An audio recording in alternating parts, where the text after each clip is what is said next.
मैसूर राज्य दक्षिण भारत में स्थित एक शक्तिशाली साम्राज्य था। 18वीं शताब्दी में इस राज्य ने ब्रिटिश ईस्ट इंडिया कंपनी के विस्तार के खिलाफ कड़ा प्रतिरोध किया। मैसूर के शासकों, विशेषकर हैदर अली और उनके पुत्र टीपू सुल्तान ने अंग्रेजों को भारत में अपना वर्चस्व स्थापित करने से रोकने के लिए कई युद्ध लड़े। वोडेयार वंश का उदय तालीकोटा के युद्ध के बाद विजयनगर साम्राज्य के पतन के परिणामस्वरूप हुआ, जब दक्षिण भारत में कई छोटे छोटे राज्य उभरे। इनमें से एक राज्य मैसूर था, जिसका शासन वोडेयार वंश के अधीन था। इस वंश का एक महत्वपूर्ण शासक चिक्का कृष्णराज वोडेयार द्वितीय था। हालांकि उसके शासनकाल में वास्तविक सत्ता दो मंत्रियों, देवराज और नंजराज के हाथ में थी। 18वीं शताब्दी में हैदर अली और उनके पुत्र टीपू सुल्तान के नेतृत्व में मैसूर राज्य एक शक्तिशाली साम्राज्य बन गया। इस दौरान मैसूर का मालाबार तट पर नियंत्रण अंग्रेजों के लिए एक बड़ा खतरा बना, क्योंकि यह क्षेत्र व्यापार के लिए अत्यंत महत्वपूर्ण था। इसके अलावा मैसूर की बढ़ती शक्ति ने मद्रास पर अंग्रेजों के नियंत्रण को भी चुनौती दी। इन कारणों से अंग्रेजों और मैसूर के बीच कई आंग-मैसूर युद्ध हुए।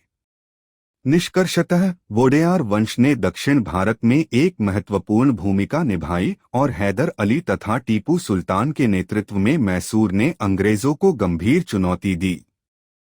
18वीं सदी के मध्य में मैसूर राज्य में नंजराज और देवराज नामक दो मंत्रियों का वर्चस्व था। उन्होंने राजा को अपनी मुट्ठी में रखा हुआ था। इसी दौरान एक साधारण सिपाही हैदर अली ने अपनी योग्यता से नंजराज का ध्यान आकर्षित किया। नंजराज ने हैदर अली को सेना में पदोन्नत किया और बाद में उसे डिंडिगुल का फौजदार बना दिया। मैसूर की अस्थिर राजनीति और मराठों के आक्रमण के खतरे के कारण हैदर अली ने श्रीरंगपट्टम आकर सत्ता संभाल ली। उसने अपनी सेना को मजबूत बनाने के लिए फ्रांसीसियों से मदद ली और आधुनिक हथियारों का इस्तेमाल करना शुरू किया। अपनी कुशल रणनीति और कूटनीतिक कौशल से उसने मैसूर को एक शक्तिशाली साम्राज्य बना दिया। हैदर अली ने मराठों को भी परास्त किया और मैसूर का क्षेत्रफल बढ़ाया। वह एक कुशल सैनिक, राजनेता और प्रशासक थे, जिन्होंने मैसूर को एक छोटे से राज्य से एक शक्तिशाली साम्राज्य में बदल दिया। प्रथम आंग-मैसूर युद्ध 1767 से 1769। बंगाल में अपनी जीत के बाद अंग्रेजों ने दक्षिण भारत में अपना प्रभाव बढ़ाने की कोशिश की। उन्होंने हैदराबाद के निजाम के साथ मिलकर मैसूर के राजा हैदर अली के खिलाफ युद्ध छेड़ दिया। हैदर अली ने अंग्रेजों और निजाम दोनों को हराया और मद्रास की संधि के तहत अंग्रेजों को युद्ध खर्च देने पर मजबूर किया। द्वितीय आंग-मैसूर युद्ध 1780 से 84। अंग्रेजों ने हैदर अली के साथ की गई संधि का उल्लंघन किया और मराठों और निजाम के साथ मिलकर हैदर अली पर हमला कर दिया। हैदर अली ने अंग्रेजों को कई बार हराया, लेकिन अपनी मृत्यु के बाद उसके बेटे टीपू सुल्तान ने अंग्रेजों के साथ मंगलौर की संधि कर ली। तृतीय आंग-मैसूर युद्ध 1790 से 1792। अंग्रेजों ने टीपू सुल्तान के साथ की गई संधि का भी उल्लंघन किया और फिर से युद्ध छेड़ दिया। टीपू सुल्तान ने बहादुरी से लड़ाई लड़ी, लेकिन अंततः अंग्रेजों को श्रीरंगपट्टम की संधि पर हस्ताक्षर करने पर मजबूर होना पड़ा। चतुर्थ आंग-मैसूर युद्ध 1799। श्रीरंगपट्टम की संधि की शर्तें टीपू सुल्तान को स्वीकार नहीं थीं।